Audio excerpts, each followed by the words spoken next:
On the night of October 13, the Russian armed forces launched another missile and bomb attack on military facilities located in the territory of Ukraine. This time, Russia attacked strategically important military installations in regions such as Sumy, Donetsk, Kherson, Dnipropetrovsk, and Odessa. At the same time, it is worth noting that yesterday's missile attack on Odessa may go down in history as a turning point in the current conflict that led to the outbreak of World War III.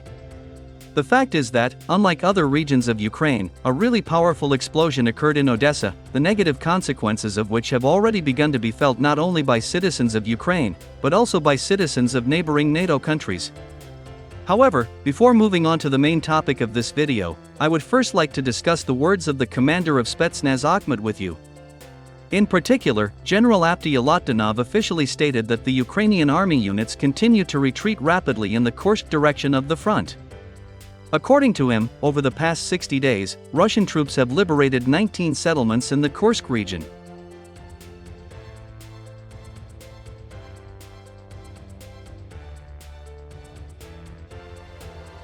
Abdiy noted that the Ukrainian army was almost completely drained of blood in the Koronevsky district of the Kursk region, and that now Ukrainian troops are also suffering heavy losses in manpower and equipment in the Sudzansky district of this Russian region. General Abdiy noted that over the past 24 hours, in the Kursk region of the front, the Ukrainian army has lost 320 soldiers and 15 units of heavy equipment, including 2 German Leopard tanks. Since August 6, the total losses of the Ukrainian army in the Kursk direction of the front amounted to 23,000 soldiers, 158 tanks, 100 armored personnel carriers, 73 infantry fighting vehicles, 910 armored combat vehicles, 650 pickup trucks, 190 artillery pieces, and 50 units of multiple rocket launchers.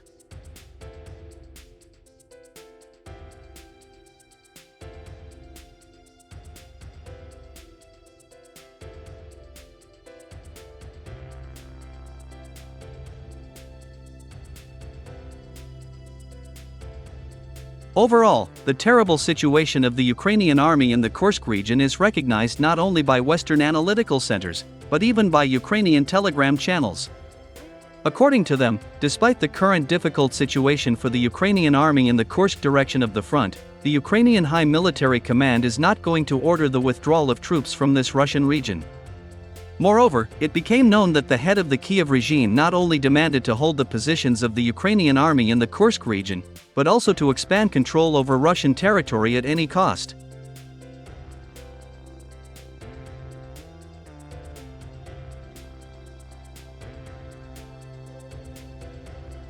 Against this backdrop, the commander-in-chief of the Armed Forces of Ukraine, General Alexander Syrsky, continued to strengthen the grouping of the Ukrainian army in the Kursk region.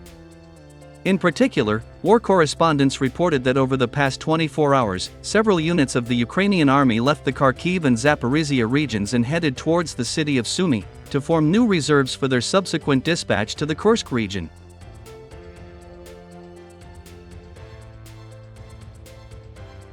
According to war correspondents, these actions of the commander-in-chief of the Armed Forces of Ukraine have already harmed the Ukrainian army in other directions of the front. It is reported that over the past 24 hours, Russian troops have significantly increased the intensity of offensive actions in the Zaporizhia direction of the front. As a result, on the morning of October 13, war correspondents confirmed that the Russian army had managed to take control of the strategically important settlement of Levodnoy, in the Zaporizhia direction of the front.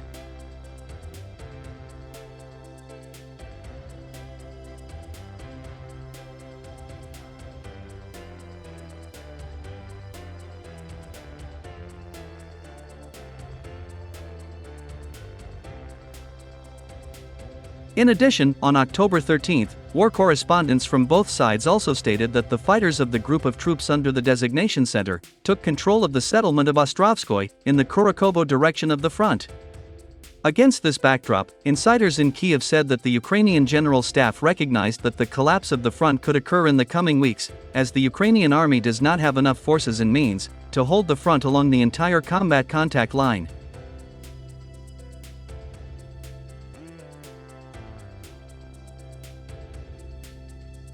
Nevertheless, the Kiev regime continues to assert that the Ukrainian army units should remain in the Kursk region no matter what.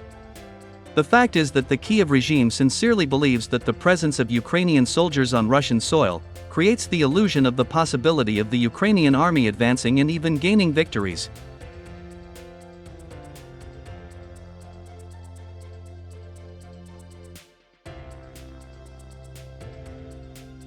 Meanwhile, on the night of October 13, Russia launched a highly resultative rocket and bomb attack on military facilities in Sumy, Donetsk, Kherson, Dnipropetrovsk, and Odessa regions. Independent monitoring services have recorded about 15 powerful explosions in these regions. It is reliably known that during this attack, the Russian armed forces used ISKANDER ballistic missiles and guided aerial bombs of the ODAB and FAB families.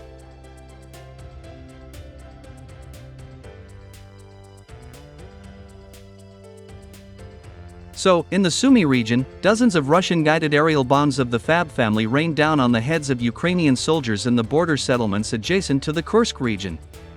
As a result of this attack, the supply of the Ukrainian army grouping in the Kursk region was disrupted.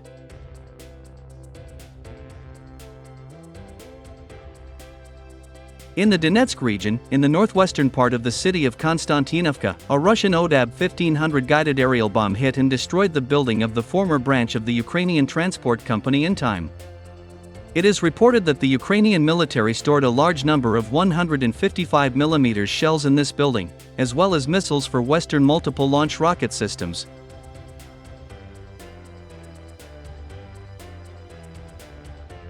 In the Kherson region, Russian ballistic missiles hit and destroyed a classified warehouse, where ammunition and fuel intended for the Ukrainian army were stored.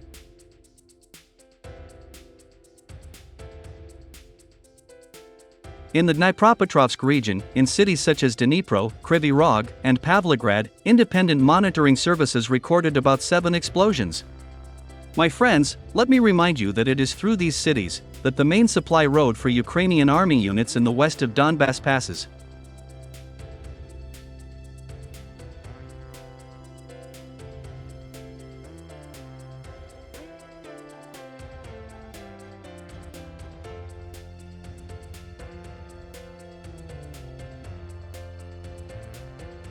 And finally, in the Odessa region, in the port part of the city of Chernomorsk, a Russian Iskander-M ballistic missile struck the container vessel Chue Spirit. It is reported that at the time of the destruction of this ship, a highly unusual powerful explosion occurred, as a result of which the radiation background in the city of Chernomorsk increased significantly.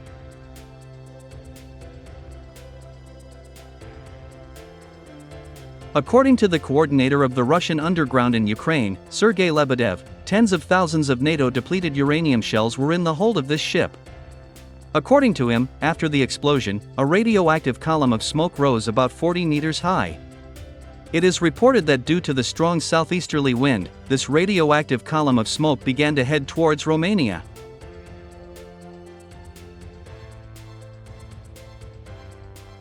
Sergei Lebedev claims that the blast wave at the time of the destruction of the NATO ship full of depleted uranium shells turned out to be so powerful and destructive that 2 boats of the Ukrainian Border Guard Service, located 30 meters from this vessel, were also destroyed along with crew members.